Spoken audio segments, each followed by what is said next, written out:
So I thought to bring this PowerPoint up would be appropriate to talk about this subject, going beyond Native studies. And so this is my research here. The title is Danwaji Skaliadiak, which means we sprouted from a Mi'kmaq concept that was brought forward by Bernie Francis and Trudy Sable. Bernie Francis is the man who made the current Mi'kmaq orthography. Trudy Sable is the individual. She's an anthropologist from St. Mary's University, recently retired from there, has taken on a few other projects. But it's the Mi'kmaq concept that Indigenous peoples have been interconnected with the land since time immemorial, that their cultural and spiritual memories are rooted with their ancestral lands and nowhere else in the world, and that these memories are passed through Indigenous languages. And so Lisa was getting into the fact that Mi'kmaq is verb-based, and the way that Dr. Bernie Francis describes it is he uses a fire truck.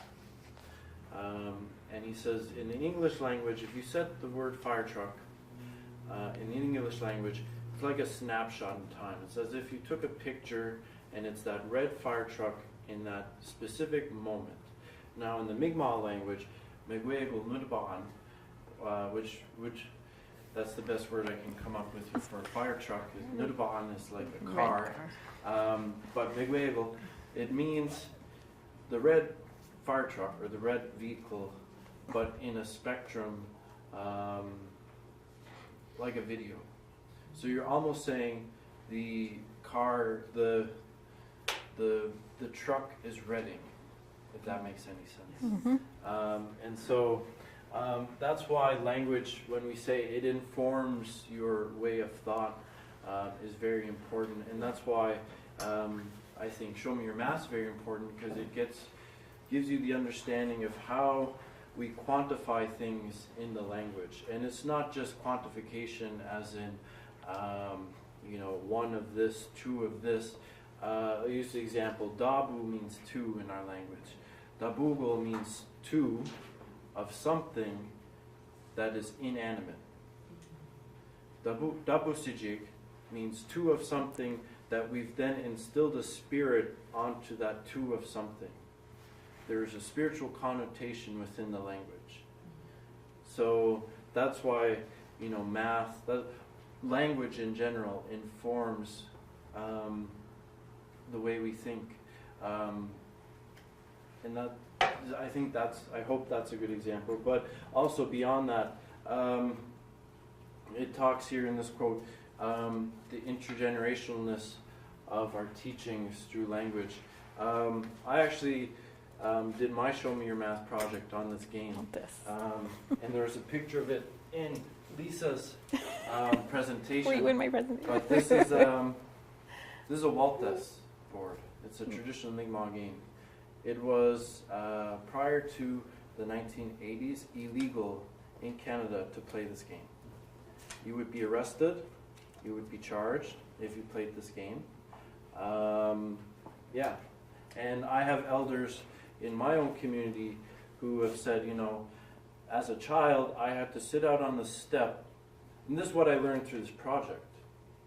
So not only did I get the math of this project, and I did it on probability, so you have 6 dice, one with a flat surface, the other caved or with a curve. The bowl, Waltestan, is concaved and convex at the end. You have different counting mechanisms, which is quite complex, and that you learn numbers with that. And there's different words that are specific to the game, not just counting in general, but specific to the Mi'kmaq Waltess game. But beyond that, I learned, one elder told me, I used to sit as a child on the step and wait for the Indian agent because my parents were playing Waltess in the house. And if I saw the car drive up the street of the Indian agent, it was my job to run into the house and to tell my parents the Indian agent was coming so they wouldn't get arrested. We used to also have a traditional ceremony, and we have words for the traditional ceremony. in which we used to fill this bowl with water. And by filling it with water, we'd have this ceremony, which is unknown now.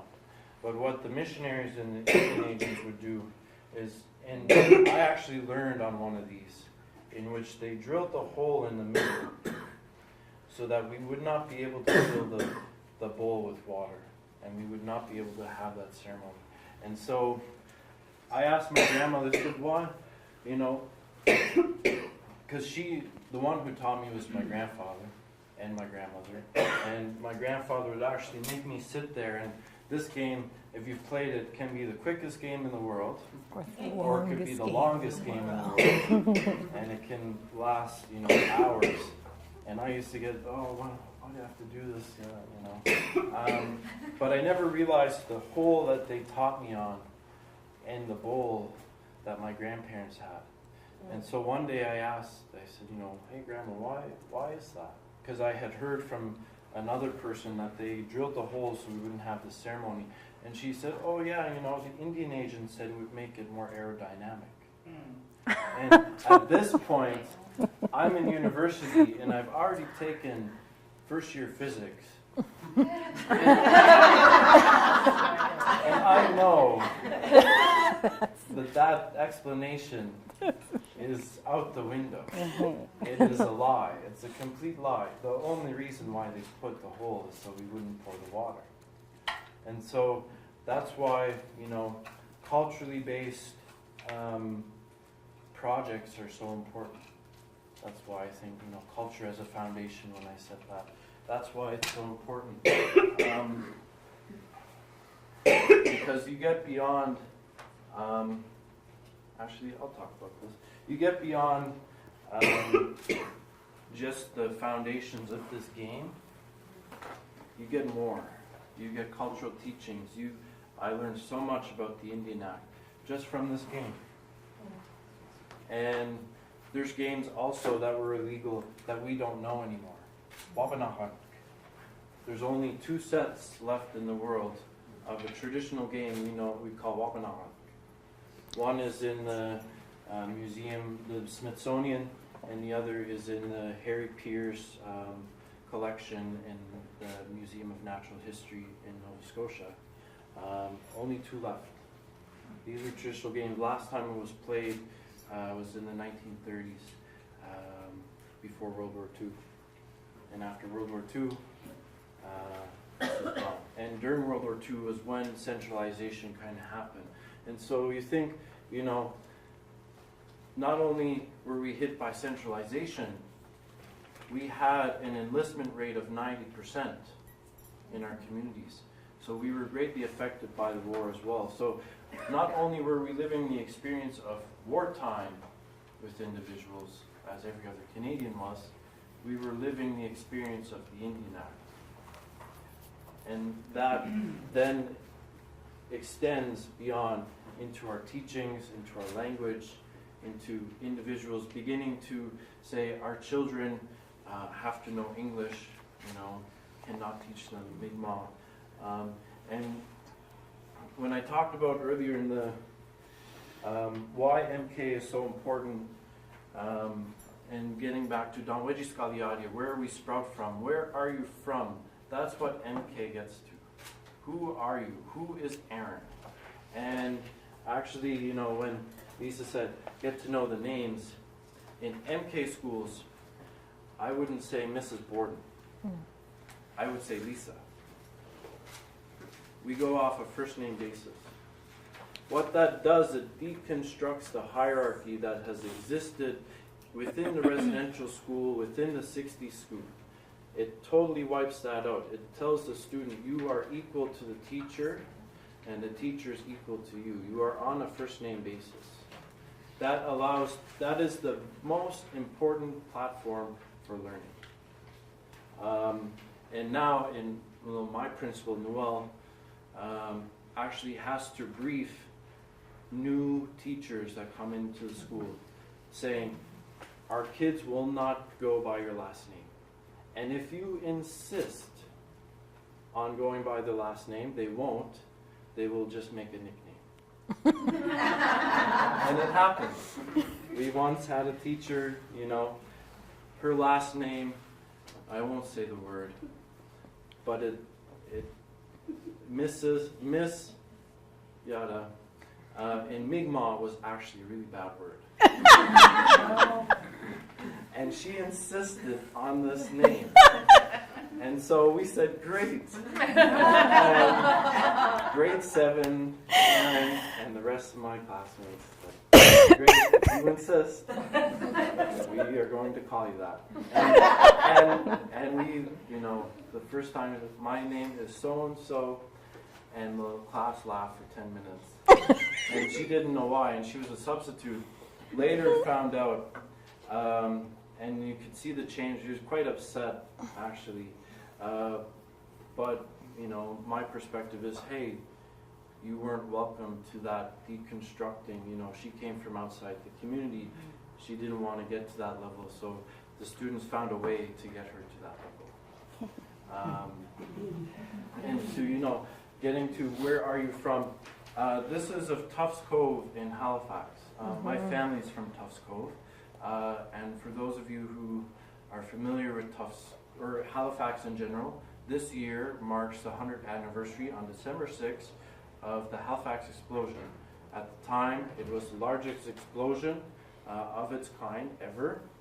And the next biggest explosion was the nuclear bombs in Japan. My great-great-great-grandfather, sitting down, William Nevin, was the one of only 2 survivors in this reserve.